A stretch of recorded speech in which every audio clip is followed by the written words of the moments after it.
Պարոն վարչապետ, խոսեցիք խաղաղության մասին, երեք թե դուք, թե Ադրբեջանի նախագահը տարբեր հարթակներից այս թեմայի մասին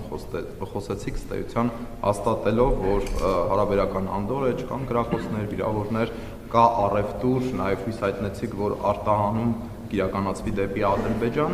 արդյոք հասունացել է պահը եւ մինչեւ ընտրություններ հնարավոր համարում եք փաստաթղթի վերջնական ստորագրումը, հատկապես փորձագիտական շրջանում ապրիլն է նշվում այդ ժամանակահատվածը, այս մասով կա փոխըմբռնում եւ սա փաստաթղթը կապ ունի, փոխկապակցված է տարածաշրջանային հաղորդակցությունների կամ թրիփի կենսունակության հետ։ Շնորհակալություն։ Տեսեք, դուք ասացիք, որ ես եւ Ադրբեջանի նախագահ խոսել ենք հարաբերական կայունության մասին, մենք չենք խոսել հարաբերական, ես ինչքան ծանոթ եմ, ես չեմ խոսել հարաբերական կայունության մասին։ Ինչքան ծանոթ եմ, Ադրբեջանի նախագահն էլ չի խոսել հարաբերական կայունության մասին։ Ես խոսել եմ խաղաղության մասին, ինչքան տեղյակ եմ, Ադրբեջանի նախագահն էլ է խոսել խաղաղության մասին։ Այսինքն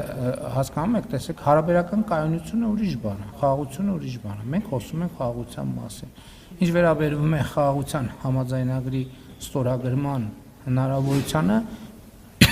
ինչպես առիթ ունեցել եմ ասելու, այդ ուղղությամբ լուր, հանդարտ, հանգիստ դիվանագիտական աշխատանք արվում է, բայց ես ասեմ, ես կասկած չունեմ, որ այդ համաձայնագիրը կստորագրվի։ Հիմա կստորագրվի ապրիլին, մայիսին, հունիսին, սեպտեմբերին, թե երբ, դա երկրորդ խնդիրն է, բայց կստորագրվի։ Բայց շատ կարևոր է արձանագրել եւ թերևս առաջին անգամ է, կամ առաջին անգամ եթե չէ, հիմա արդեն ավելի հստակ է այդ համընկնումը Հայաստանի եւ Ադրբեջանի դիրքորոշումների, որ նույնիսկ խաղաղության համաձայնագիրը ստորագրված չլինելու եւ նախաստորագրված լինելու պայմաններում խաղաղությունը հաստատված է։ Մենք հիմա խոսում ենք խաղաղությունը ամրապնդելու եւ խաղաղությունը հետ շրջելու անհնարինության մասին։ Եվ այս առումով ավար կարևոր են ներքաղաքական process-ները թե Հայաստանում, թե Ադրբեջանում կարևոր, որովհետև Հայաստանում էլ կան ուժեր, ենթադրում եմ Ադրբեջանում էլ կան, ճիշտն ասած Ադրբեջանի ներքաղաքական կյանքին շատ մանրամասներով ծանոթ չեմ, ովքեր այդքան էլ գոհ չեն խաղաղությամբ եւ պիտի փորձեն հետ շրջել խաղաղությունը։ Մենք Հայաստանի Հանրապետության քաղաքացիներս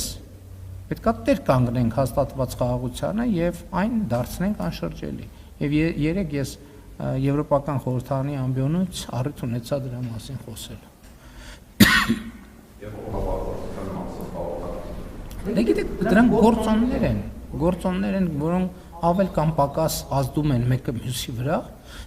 բայց այնուամենայնիվ դրանք տարբեր օրակարգեր են։ Հաղորդակցությունների հետ կապված մենք առաջ ենք գնում, աշխատում ենք շատ ակտիվ եւ առաջ ենք գնալու։ Երեք էլ Եվրոպական խորհրդարանից ամբիոնից ես ասացի, որ մենք տենց ընկալում, որովհետեւ կա։ Ես զգում եմ, որ նաեւ Ադրբեջանում, Թուրքիայում տենց ընկալում կա, որ Հայաստանը կարող է փորձի ձգձգի, ինչի համար պետք է Հայաստանը փորձի ձգձգի։ Մենք ընդհակառակը ուզում ենք րոպե առաջ այդ խնդիրը լուծվի, րոպե առաջ, առանց չափազանցության րոպե առաջ, որովհետև դա ֆունդամենտալ կարևոր հարց է մեր այսօրվա եւ ապագայի մեր պատկերացրած ճարտարապետությունը իրականացնելու տեսակետից։ Եվ էլի ուզում եմ վերահաստատել, որ մենք պատրաստ ենք Կորնիձորից երասխով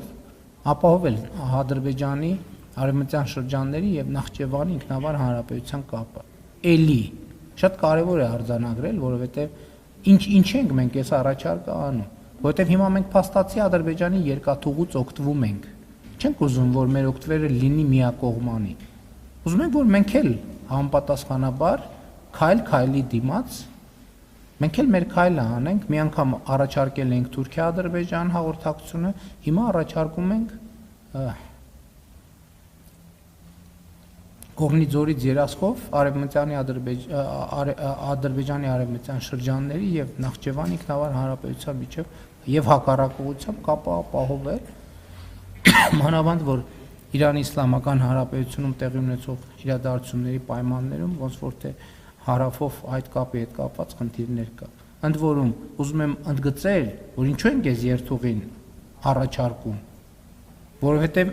ուրիշ երթուղի չկա, ուրիշ երթուղը, որ պատրաստ ճանապարհ լինի, չկա, այսինքն դա այսօր հնարավոր է օգտագործել։ Երասխի հատվածում մի փոքր վերանորոգման անհրաժեշտություն կա, բայց նույնիսկ առանց վերանորոգման այսօր էլ մեքենա կարող է գալ անցնել։ Ընդ որում, եթե հարմար դիտվի, նաև բանով Իջևան Ղազախ հատվածով էլ կարող ենք ապահովել, այսինքն այնտեղ էլ մի կտոր կա, որ տեսականորեն կարող են մեքենաները անցնել։ Էլի եմ ասում, շատ կարևոր է, ինչ ենք առաջարկում։ Առաջարկում ենք նախ խաղաղությունը ամրապնդելու տրամաբանությամբ, եւ այսօր մենք փաստացի Ադրբեջանի երկաթուղուց օգտվում ենք։ Այնպես չլինի, որ մենք տենց օգտվում ենք Ադրբեջանի երկաթուղուց եւ մտածում ենք, որ իրանք մեր ճանապարհներից պետքա չօգտվեն։ Ոչ, չենք մտածում ենք, որ պետքա օգտվեն։ Հաջորդանցը արմատմեդիան